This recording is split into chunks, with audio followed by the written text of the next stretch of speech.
You know those nights? You're lying awake, your mind just won't stop racing with all the what-ifs. What if I mess up this presentation? What if they leave me? What if the absolute worst thing happens? You feel completely trapped in a battle against your own thoughts, and your peace of mind is always the first to go. That endless loop of worry robs you of any joy in the present and paints the future with a brush of pure dread. It's exhausting. It's a war you can't seem to win, a prison where you're both the inmate and the guard. But what if the secret to ending this war wasn't about fighting harder? What if, for over 2,500 years, a quiet wisdom has held the key to telling the difference between a real threat and a ghost story in your head? What if you could learn the ancient secrets to finally ending this cycle? Imagine a life where fear doesn't hold you back anymore, where you can watch your worries drift by without getting swept away. This isn't some fantasy. It's a skill that's already inside you, just waiting to be woken up. A wise monk once taught that the path to real calm doesn't start by silencing your mind, but by understanding it. It all begins with learning one simple, timeless truth about where your fear really comes from. Stay with me, and we'll walk this path together. We'll uncover 3 powerful secrets to guide you out of the prison of anxiety and into the open field of inner freedom. Before we can find the escape route, we first have to understand the layout of the prison. Are you stuck in a cycle of overthinking and anxiety? So many of us are. We tell ourselves our anxiety is a totally rational response to a dangerous world, that our fears are a necessary shield.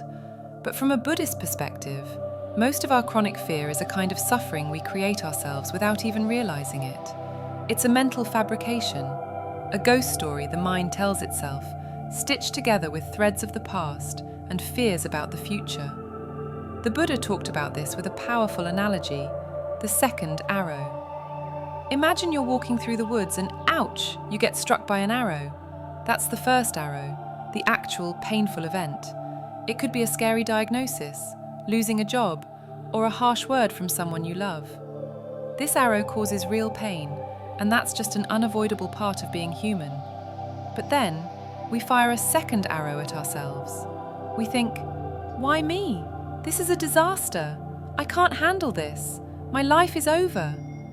That reaction, the story we spin, the panic, the resistance, is the second arrow. And here's the thing, that second arrow is optional.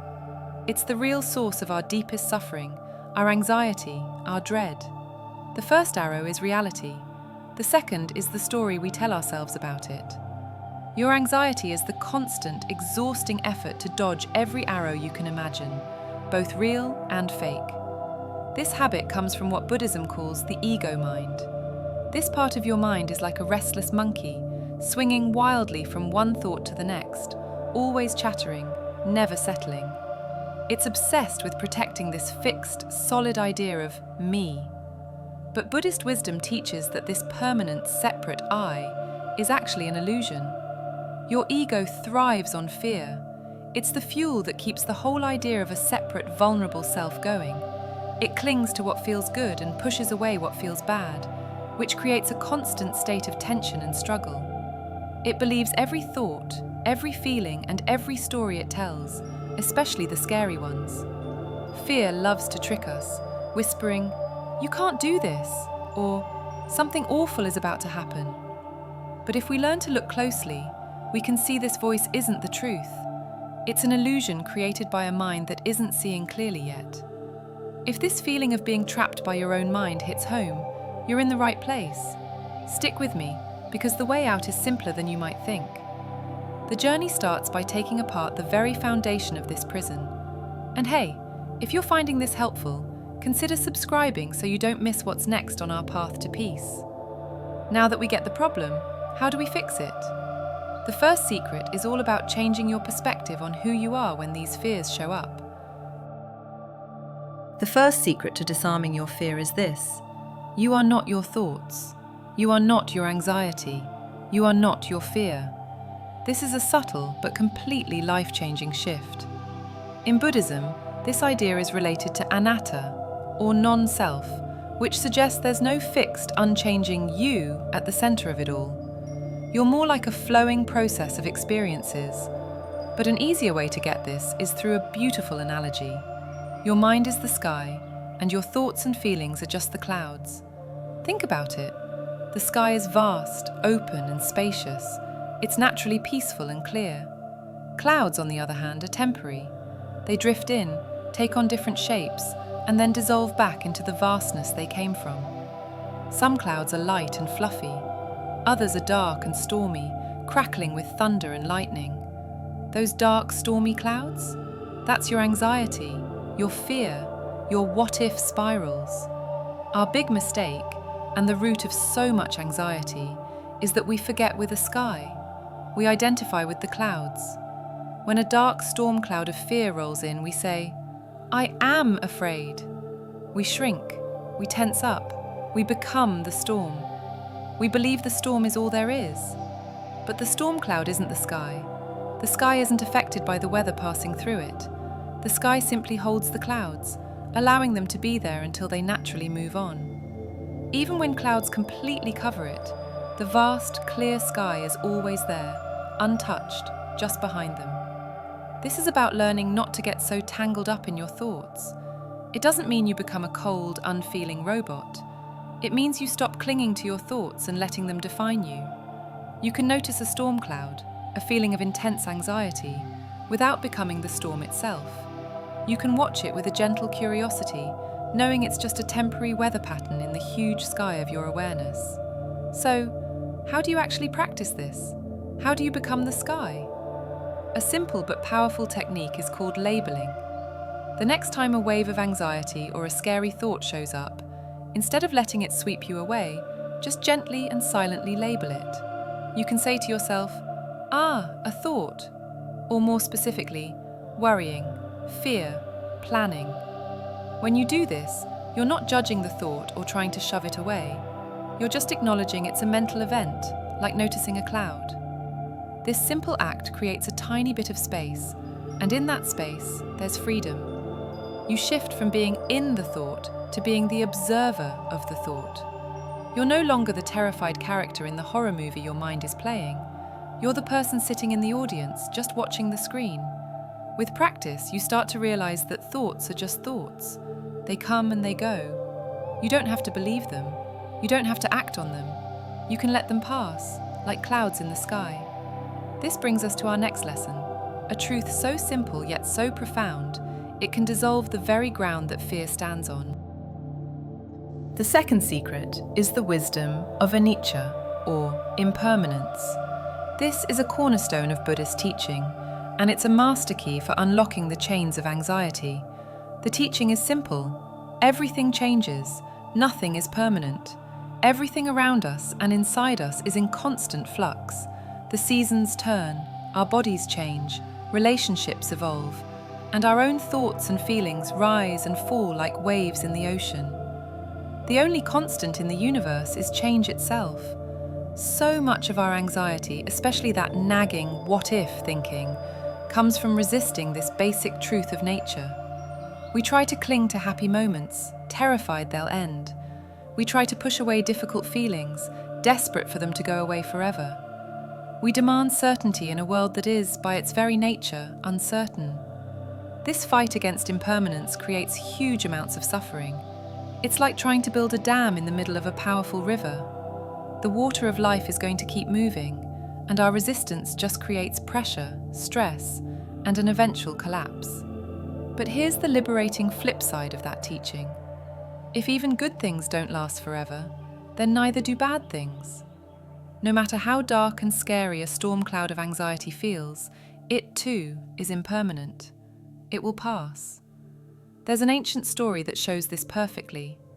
A woman named Kisa Gotami was destroyed by grief when her only child died. Refusing to accept his death, she carried his body from home to home, desperately looking for a medicine that could bring him back. Someone, taking pity on her, suggested she go see the Buddha. She begged the Buddha for a miracle, and he looked at her with deep compassion. He agreed to help, but on one condition. He told her to go into the village and bring back a single mustard seed from a house where no one had ever died. Filled with hope, Kisa Gotami went door to door. At each house, people were happy to give her a seed, but when she asked if anyone in their family had ever died, the answer was always the same.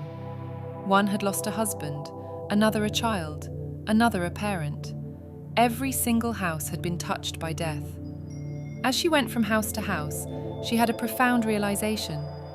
She saw that her personal sorrow wasn't unique. It was a universal part of being human. Death and loss were woven into the very fabric of life. With this insight, her desperate clinging to her son began to loosen. She understood impermanence not as a cruel punishment, but as the natural way of things. She was then able to grieve and eventually find peace. Your what-if fears are a form of clinging. You're clinging to a specific outcome, desperately trying to prevent a loss you've imagined. You're trying to find the one house that has never known suffering. But that house doesn't exist. By embracing the wisdom of the river, the truth of impermanence, you can start to let go. You can stop fighting the current. When a wave of fear rises, you can meet it with the quiet knowledge, this too shall pass. You don't have to believe the fear's promise that it will last forever. You can feel it, acknowledge it, and know that like everything else, it's just flowing through. So, we've learned that we're the sky, not the clouds, and that all things, including our fears, are temporary. But what do we do in the exact moment that panic hits? When your heart is pounding, your thoughts are racing, and the story of fear feels 100% real. This third secret is the most practical tool of all, an anchor you can drop any time to find stability in the middle of a storm. That anchor is your breath. Think about it. Fear and anxiety almost never live in the present moment. They live in the past, feeding on regret, or in the future, thriving on what-if worries. As the Zen master Thich Nhat Hanh taught, the present moment is our true home, a safe place we can return to at any time. When you are truly anchored in the present, you realize that right now, in this very second, you're okay. Your body is breathing. The catastrophe you're imagining hasn't actually happened. The most direct way to get back to the present is through the practice of anapanasati, or mindfulness of breathing. This is the meditation the Buddha himself used, and it's beautifully simple. The goal isn't to stop your thoughts or force yourself to be calm. The goal is simply to rest your attention on the physical feeling of your breath. Let's try a quick version right now. Wherever you are, just get comfortable. You can close your eyes if you'd like. Now, just bring your attention to the feeling of the breath as it comes in and goes out of your body. Maybe you feel it as a cool sensation in your nostrils, or as the gentle rise and fall of your belly. Don't try to change your breathing at all, just watch it. As you breathe in, you might say to yourself, breathing in. As you breathe out, breathing out. Your mind will wander. That restless monkey will start chattering again.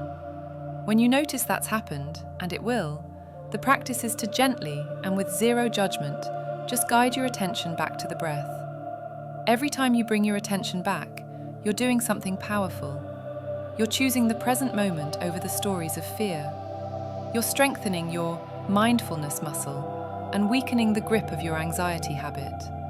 This breath is your anchor. It is always with you. In a stressful meeting, you can feel your breath. In the middle of a sleepless night, you can return to your breath. It's the thread that connects you back to reality when your mind has spun a web of fear. This is a training, not a one-time fix. But the more you practice returning to your anchor, the less time you'll spend lost at sea. Today, we've walked a path lit by ancient wisdom, uncovering 3 secrets to guide you from the grip of fear to a place of freedom. First, we learned that you are the sky, not the clouds. Your fears are just temporary weather, and your true self is the vast, open awareness that holds it all without being harmed. Second, we embrace the wisdom of the river, the truth of impermanence. By accepting that everything, including our anxiety, is always in flow, we can stop fighting the current and let go of our desperate need for control. And third, we found our anchor in the storm, the breath. With simple mindfulness, we can return to the safety of the present moment, where most of our fears just can't survive. The goal of all this isn't to build a fortress so you never feel fear again. Fear is a natural part of being human. The goal is to change your relationship with it. It's realizing that you are the open field, vast and free, and fear is just a shadow passing over. It's about not being afraid of fear itself.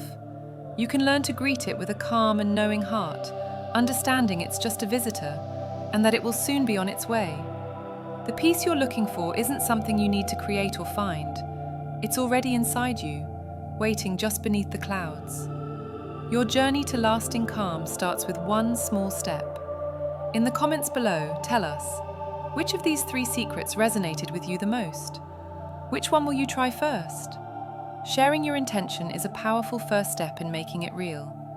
And if this message brought you a bit of peace, please like this video and share it with someone who might also feel lost in the storm. Thank you for walking this path with me today.